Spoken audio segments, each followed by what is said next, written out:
Hi, Long Range Hunting. Today we're going to be discussing trigger weight for precision rifles for hunting. Smoking ready.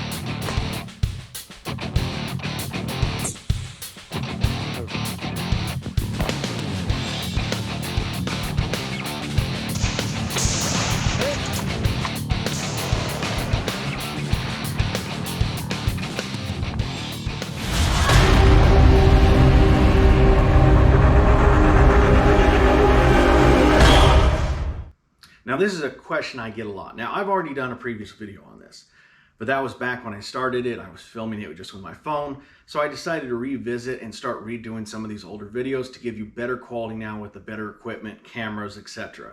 So, what do I look for is a question I get a lot. What is my ideal trigger weight? The answer is really, I don't have one. I really don't. Most precision setups are going to be 3 pounds and under. Depending on what area you're going into. Snipers tend to run theirs around 2 to 3 pounds. You get into the bench rest guys, they are in a matter of ounces. Some, down to 4 ounces. I've even heard of less. But in the middle there is the long range hunter. Now, people tell me all the time, well, I like my trigger this light, but I think it's too dangerous to take into the field. And that's not actually correct. Back in the day, they had major problems. That's why Remington ended up getting a bunch of lawsuits over their trigger. And it wasn't so much that the trigger was wrong itself. It was people were taking it below the safe operating standards.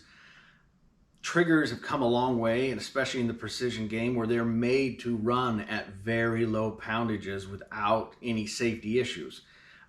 This rifle has a Trigger Tech Diamond. That's my favorite. I like it flat personally. And I run this around 1 pound. Now, what I mean by it, I really don't have a preferred weight. It really depends on the rifle. I have this same trigger in 2 different rifles, and it's a slightly different weight, within a 1/4 pound of each other. But it's still, it's close, but it's still a little bit different. And the reason being is I go for one, you got to make sure you can slam that bolt shut and it's not going to drop that firing pin. So no matter what, it's not going to accidentally drop that firing pin. And it has to feel good. Luckily with these, I get these down to around 1 pound, 1.25 pounds. Now, that isn't for everybody.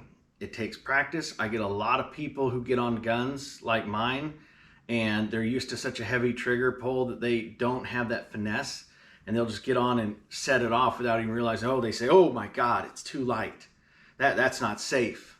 But it's not that it's not safe, it's you are not used to it. When you're used to running a 6-pound trigger and you get onto a 1 or 2 pound trigger, that's significantly lighter. And so you're used to having that bit of play. You're used to being able to get on that and really start cranking it back before you even get anything. And with these, you don't.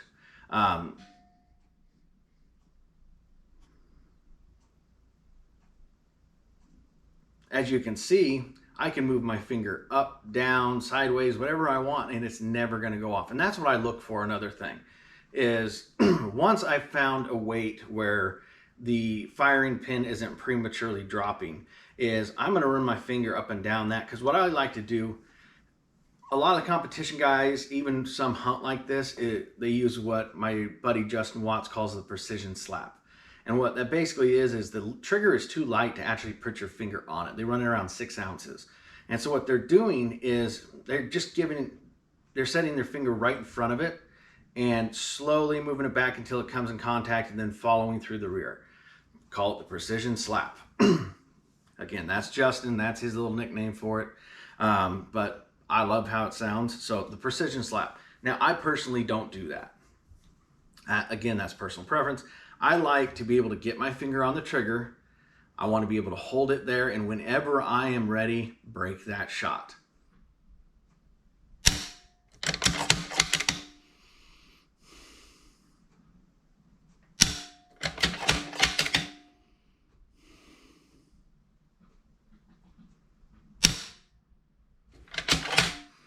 And I can do that all day long. I can run that bolt each time, and I don't have to worry about any accidental discharges because I know my trigger. Another misconception with triggers is dry firing. Now, back prior to the 80s, Is dry firing a bad thing? Yes. There was no safety mechanism set in there and you'd overextend the firing pin. All modern firearms, though, are made to dry fire. In fact, the manufacturers generally recommend that you do dry fire. So don't be afraid to dry fire. Great training technique. But also don't be afraid to get what some people would like to say is too light of a trigger. You got to learn how to shoot it.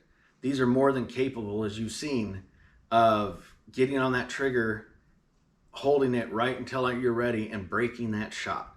I like it this way personally, just because, again, the lighter the trigger, the shorter the press, the easier it is to shoot.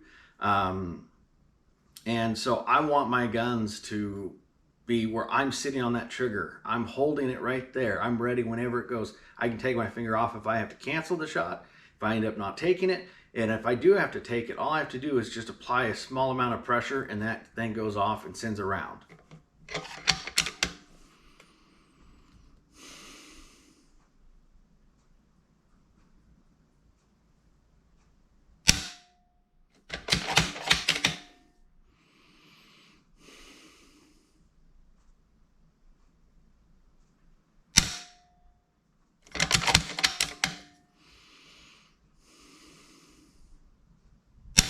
So the other part I want to talk about, because weight is only one thing that has to do with triggers. The other one is the shape.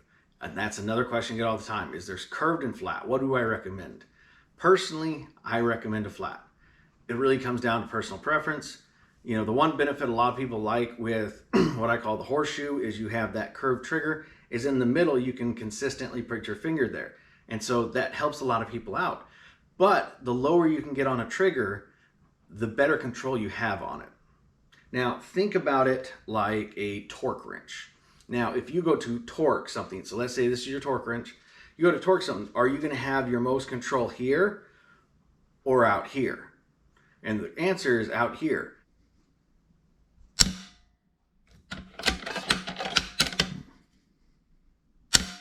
The further out you get from there, the more leverage and control you have on it. And that's the same with the trigger. The problem with those curved triggers is, in order to do that, you're either sitting with your finger on a ledge that makes it want to slide up, or you're having to get on the very, very edge of that trigger in order to do that, and it digs into your finger. The reason I prefer these flat triggers is I can move it up and down wherever I want, but there tends to be a little knob at the bottom. And so all I'm doing is getting my finger on, and I'm just letting the bottom of my finger touch that little knob, and I can consistently place it there and get as much control as possible. Whenever I'm ready, break that shot.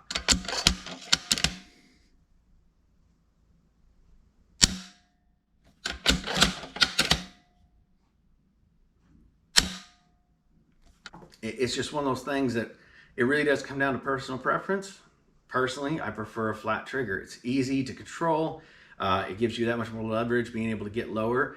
It really helps a lot of people as far as their fundamentals of pressing that trigger straight to the rear. So it really depends on you. If you haven't touched either one, I recommend try a flat trigger. If you've tried both, it's really up to personal preference, but I love my flat triggers. So I hope this has helped. If you guys have any questions, drop them in the comments below, and we'll try to address those. Happy hunting.